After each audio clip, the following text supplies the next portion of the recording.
Halo semuanya, Assalamualaikum warahmatullahi wabarakatuh. Perkenalkan, nama saya Divania Sofi Mengena Putri, NIM 2296353 dari Fakultas Ekonomi Sosial Prodi Ilmu Komunikasi Universitas Amikom Yogyakarta. Saya berasal dari Jogja, di mana tepatnya ada di Prambanan, dan saya sekarang berumur 18 tahun. Di video kali ini saya bakalan mempresentasikan tugas mata kuliah kepemimpinan terkait dengan materi-materinya, di mana di sini ada 7 poin, di mana yang pertama, bagaimana seandainya jika saya menjadi seorang pemimpin. Ketika saya menjadi seorang pemimpin, saya akan memilih organisasi terkait dengan sosial kemasyarakatan. Kenapa? Karena organisasi inilah organisasi yang paling dekat dengan saya dan paling relevan dengan saya karena saya masih ada di desa asli saya dan itu merupakan organisasi yang ingin saya fokuskan dan tekuni gitu. Terus yang kedua, poin kedua, nama dari organisasi ini adalah Pemuda-Pemudi Watu Putih RT 1, di mana alamatnya ada di desa saya sendiri yaitu Kumprik 2, RT 1 RW 9, Bukit Harjo Prambanan Sleman Yogyakarta, atau biasa orang sebut juga Desa Watu Putih. Jenis usaha dari organisasi ini adalah kesejahteraan sosial atau kesejahteraan buat warga desa sekitar dan juga pengembangan potensi bagi pemuda-pemudi khususnya di Watu Putih RT 1. Apa sih visi misi saya ketika saya menjadi seorang pemimpin dan strategi yang akan saya pilih itu seperti apa? Visi saya tentu akan mesejahterakan seluruh warga desa khususnya RT 1 Watu Putih karena kesejahteraan masyarakat itu mencakup semuanya. Dan misi saya adalah yang pertama saya ingin mesejahterakan lewat dengan lingkungannya, di mana lingkungannya saya akan buat lebih kondusif, lebih tertata, lebih rapi, dan lebih indah. Sebagai contoh, saya bakalan memberikan tempat sampah yang organik dan organik atau juga lampu-lampu di setiap jalan desa setiap 2 meter atau 3 meter karena di desa saya sekarang ini cukup masih kurang minim lampu ya. Terus juga visi saya ingin membuat warga desa merasa aman, nyaman, dan tentram tinggal di sini. Tentu dengan adanya organisasi ini, terutama yang menghubungi pemuda desa, ini menjadi suatu terobosan yang wah dan yang segar karena rata-rata anak desa sehingga ide-ide atau kegiatan-kegiatannya bisa menggerakkan semangat-semangat pemuda desa terutama dan juga warga-warga sekitar. Gitu. Untuk strategi saya, tentu saya akan dalam mencapai visi misi dan juga terutama visi saya, strategi saya adalah menyuarakan pendapat dan juga mengumpulkan seluruh warga desa agar sebenarnya maunya apa sih, maksudnya kayak pengennya apa desa kita, apakah pengen yang lebih aman, tentram, apakah pengen yang lebih hidup kayak dengan banyaknya kegiatan atau pengen yang di-islami, banyaknya pengajian dan lain sebagainya.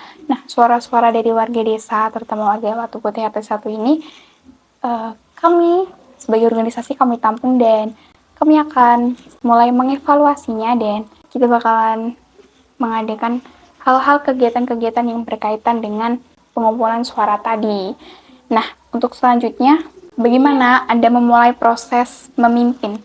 Yang pertama tentu saya bakalan membagi tugas-tugas terkait dengan divisi-divisi dari organisasi ini. Jadi saya yang pertama bakalan mengumpulkan seluruh anggota inti ya terutama.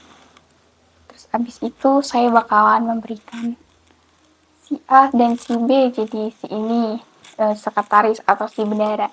Jadi kita bagi divisi, kita bagi keanggotaan, kepanitiaan. Abis itu kita bakalan membuat schedule terkait dengan apa rencana kegiatan paling dekat yang akan kita lalui. Nah, setelah itu kita bakalan evaluasi apa baiknya, terus habis itu kita bakalan juga ketika kita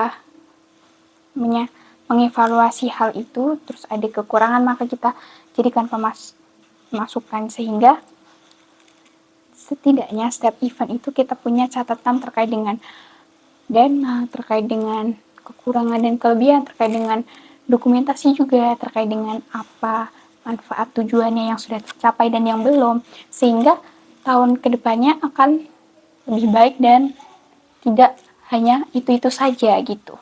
Bagaimana proses menjelaskan kepada anggota atau pengikut agar bisa mencapai visi misi saya? Yang pertama adalah visi misi saya adalah untuk kesejahteraan semuanya.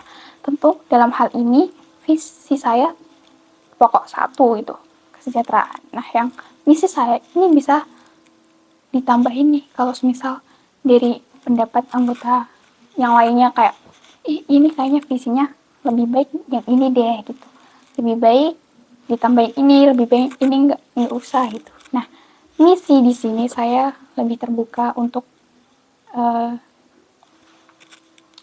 didiskusikan secara bersama-sama dengan anggotanya, karena ketika anggotanya merasa terpaksa, merasa terbebani, merasa kok misinya dengan pendapat aku aja gitu, mereka akan bekerja dengan terpaksa, mereka akan bekerja dengan berat hati, dan tentu hasilnya akan berkurang dan kurang maksimal gitu. Sehingga saya lebih terbuka terkait dengan misinya, apakah ada evaluasi, apakah ada pengurangan, penambahan, sehingga hal-hal yang tidak diinginkan tidak akan terjadi. Dan juga caranya adalah ya kita menjelaskan secara seluas-luasnya sebenarnya ini nih visi misi saya gitu. Nah, apakah diterima enggaknya, musyawarah lagi baiknya gimana gitu. Terus bagaimana cara menghadapi masalah yang datang dari internal maupun eksternal, dan berikan contoh. Contoh menghadapi masalah terkait dengan internal.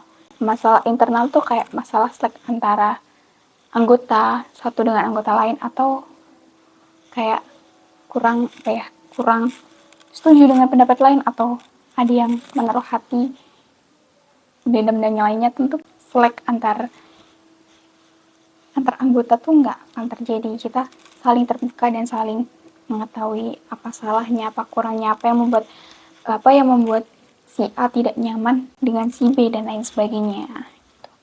Kalau ketika dari masalah eksternal, misal kayak pemuda lain merasa bertarung nih, gitu, kita bakalan kayak it's no, this is karena ini tuh kayak ini desa aku, ini desa kamu, jadi kita tuh udah berbeda keadaan desa.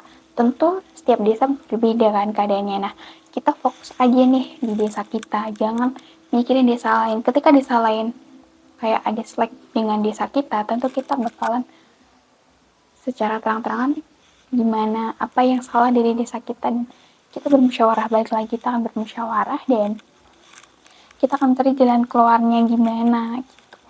Nah, gaya kepemimpinan apa yang Anda pakai? Jelaskan kenapa dan berilah contoh. Nah, seperti itu tadi, saya bakalan bermusyawarah. Tentu dalam bermusyawarah adalah gaya kepemimpinan demokratis. Gaya kepemimpinan demokratis ini adalah gaya di mana kesepakatan bersama, hak suara, bebas berpendapat itu dijunjung tinggi, sehingga tidak adanya otoritas atau bawahan mengikuti banget atasan gitu, enggak. Karena prinsip demokratis itu adalah mensejahterakan semuanya kan, tentu dengan mendengarkan pendapat-pendapat dari target yang akan kita perbaiki gitu. Tentu demokratis ini menurut saya sangat ideal, terutama kita juga di Indonesia, Pancasila, demokrasi dijunjung tinggi banget, sehingga gaya kepemimpinan demokratis ini cukup relevan untuk Indonesia, tentu juga untuk organisasi saya, sehingga bawahan dan juga atasan tidak ada gap yang terlalu banyak, dan sehingga bisa berjalan dengan nyaman dan maksimal gitu. Mungkin itu saja video dari saya, kurang lebihnya mohon maaf. Sekian, wassalamualaikum warahmatullahi wabarakatuh.